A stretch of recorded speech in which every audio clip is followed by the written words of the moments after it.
नमस्कार उज्जैन, मैं हूँ आपके साथ इशिका यादव। आप देख रहे अभय न्यूज का 7 मार्च मंगलवार शाम का बुलेटिन। खबरों की ओर आगे रुक करने से पहले नजर डालते हैं आज की कुछ प्रमुख हेडलाइंस पर। 2 थाना क्षेत्रों में 4 दुकानों पर चोरों की गश्त। कपिला गौशाला को लेकर कलेक्टर से मिले महापौर। 69 करोड़ 50 लाख की लागत से बनेंगे 196 शासकीय आवास। तो चलिए जानते हैं खबरें विस्तार से। इस बुलेटिन के प्रायोजक है RK डेवलपर्स। शानदार घर खरीदें अब अपने बजट में।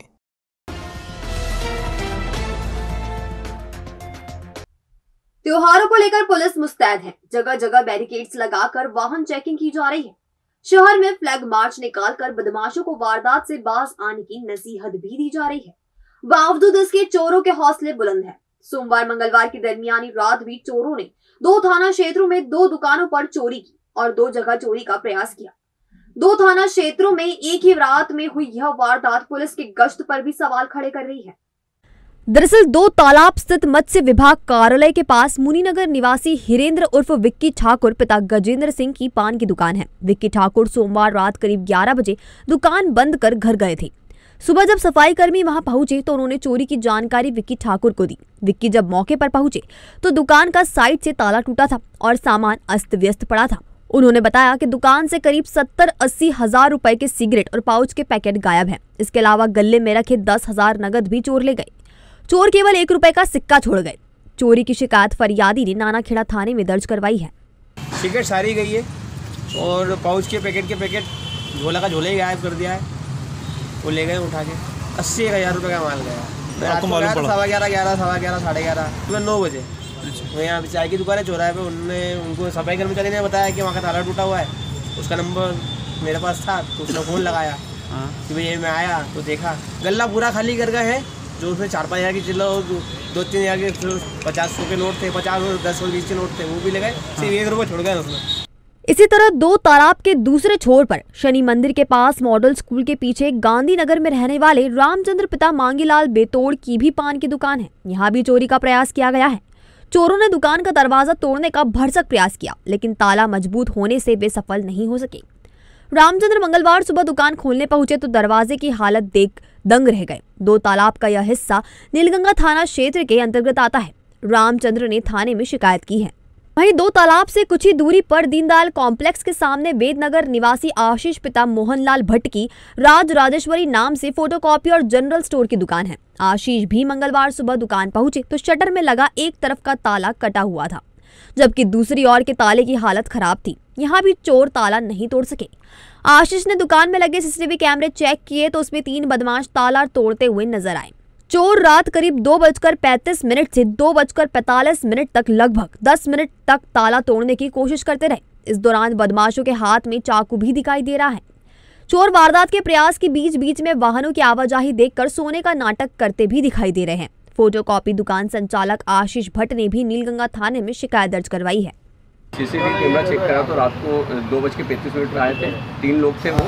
उसके बाद कम से कम वो रात को 2:45 तक रहे। उसके बाद फिर यहाँ से चले गए। और भी कहीं से पता लगा है कि और भी दूसरी दुकानों पे भी घटना हुई है। सुबह थाने पे भी कंप्लेंट कर दी थी तो उन्होंने कहा कि आवेदन कर देना। इसी तरह दीनदयाल कॉम्प्लेक्स से लगी गांधीनगर निवासी यश पिता अरुण मेहर की पान की दुकान है। यश ने बताया सुबह 5 बजे दादा बद्रीलाल दुकान खोलने पहुंचे तो दुकान में लगे लकड़ी के दरवाजे के कब्जे टूटे हुए थे। अंदर जाकर देखा तो टेबल फैन, करीब 600 रुपए नकद और 2,000 रुपए के सिगरेट के पैकेट चोरी हुए हैं। यश ने बताया उनकी दुकान में छठी बार चोरी की वारदात हुई है। बहरहाल एक ही क्षेत्र के 2 थानों के अंतर्गत होने वाली इन 4 घटनाओं ने पुलिस को खुली चुनौती दी है। एक और तो पुलिस सुरक्षा के दावे कर शाम को पूरे शहर में फ्लैग मार्च निकाल रही है। वहीं रात होते ही चोर शहर में गश्त कर चोरी की वारदातों को बेखौफ अंजाम दे रहे हैं। हालांकि मौके वारदात के चारों ओर मुख्य मार्ग पर CCTV कैमरे लगे हैं। अब देखना है पुलिस कब तक चोरों को गिरफ्त में ले पाती है।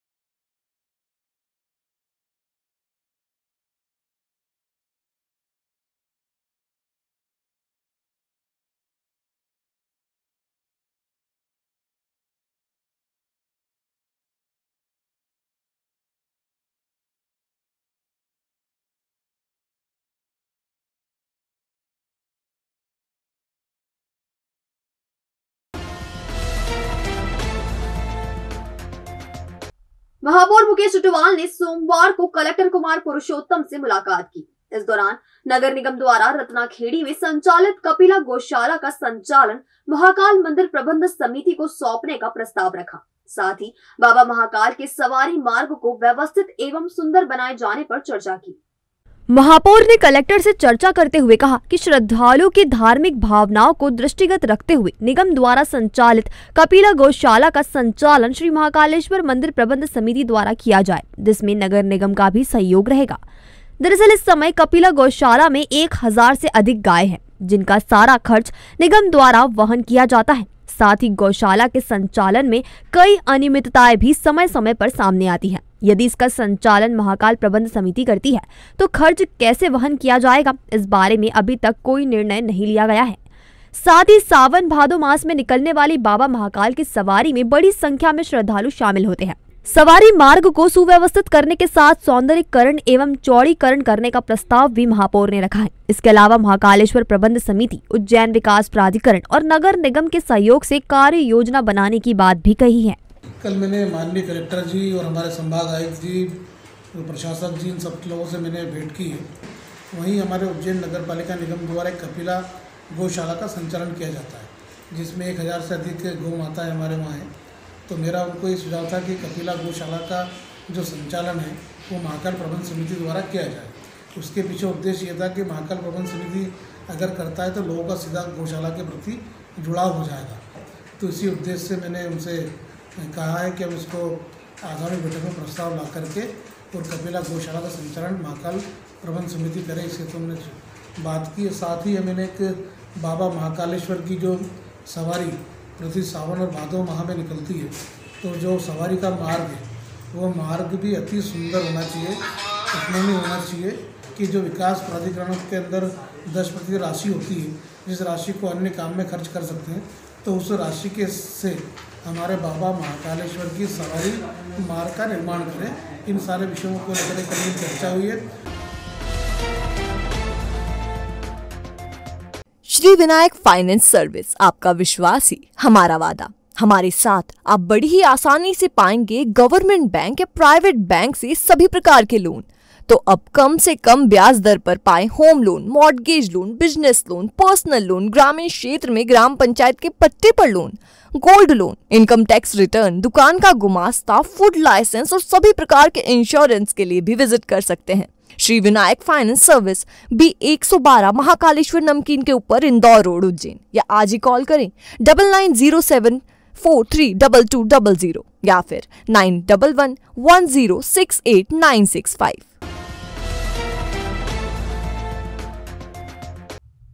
मंगलवार को राजस्व कॉलोनी में बनने वाले 196 शासकीय आवास का भूमि पूजन किया गया। इस अवसर पर कर्नाटक के राज्यपाल थावरचंद गहलोत सहित शहर के कई राजनेता शामिल हुए। विशेष अतिथि मध्य प्रदेश हाउसिंग बोर्ड के चेयरमैन आशुतोष तिवारी थे। हाउसिंग बोर्ड द्वारा राजस्व कॉलोनी में जर्जर हो चुके शासकीय आवासों को गिराकर उनके स्थान पर नव निर्माण किया जा रहा है। कर्नाटक के राज्यपाल थावरचंद गहलोत के मुख्य आतिथ्य में फ्रीगंज स्थित राजस्व कॉलोनी में 196 शासकीय आवासीय भवनों के निर्माण कार्य का भूमि पूजन हुआ। उन्होंने कहा, मध्य प्रदेश हाउसिंग बोर्ड सकारात्मक दृष्टिकोण से आवासों एवं अन्य निर्माण कार्य कराता चला आ रहा है। देश के साथ साथ प्रदेश और उज्जैन में चहुमुखी विकास के कार्य हो रहे हैं। देश में प्रधानमंत्री आवास योजना के अंतर्गत गरीबों को पक्के मकान बनाकर उपलब्ध करवाए जा रहे हैं और यह काम निरंतर जारी है। हाउसिंग बोर्ड द्वारा फ्रीगंज में राजस्व कॉलोनी में जर्जर हो चुके शासकीय आवासों को गिराकर उनके स्थान पर नव निर्माण किया जा रहा है। यह कार्य बधाई योग्य है। उन्होंने आह्वान किया कि पर्यावरण संरक्षण में प्रत्येक व्यक्ति अपनी महती भूमिका का निर्वहन करे। मध्य प्रदेश हाउसिंग बोर्ड के चेयरमैन आशुतोष तिवारी ने कहा, प्रधानमंत्री नरेंद्र मोदी एवं मुख्यमंत्री शिवराज सिंह चौहान मेहनत करने में कोई कसर नहीं रख रहे हैं। उनके मन में एक ही बात है, सबका विकास हो, देश एवं प्रदेश विकसित हो, कमजोर तबके लोगों को मूलभूत सुविधाएं उपलब्ध हों। दरअसल 196 शासकीय आवासीय भवनों में से 10 ई टाइप, 24 एफ टाइप, 24 जी टाइप, 72 एच टाइप व 66 आई टाइप भवन बनाए जाएंगे। यह निर्माण कार्य 2.25 हेक्टेयर क्षेत्र में होगा।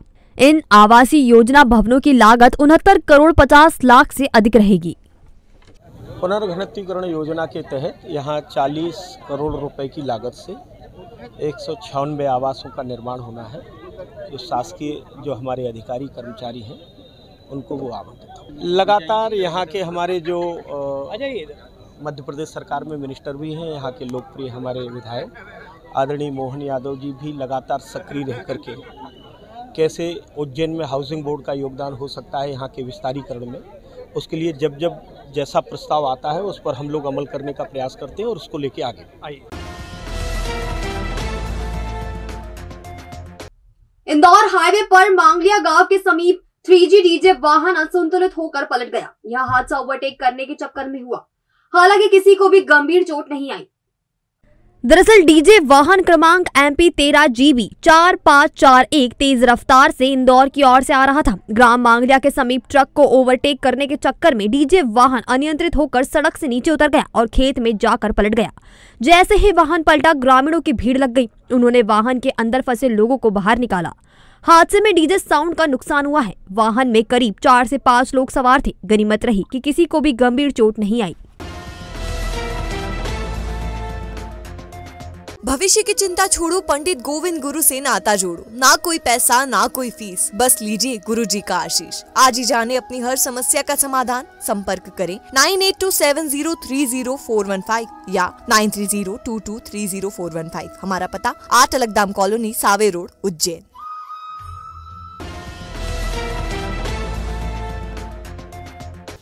तो आपने देखा हमारा आज का बुलेटिन। ये आपको कैसा लगा, इसका फीडबैक हमें हमारे कमेंट सेक्शन के जरिए जरूर दीजिएगा। कल फिर मुलाकात होगी इसी समय नए बुलेटिन के साथ। तब तक के लिए नमस्कार।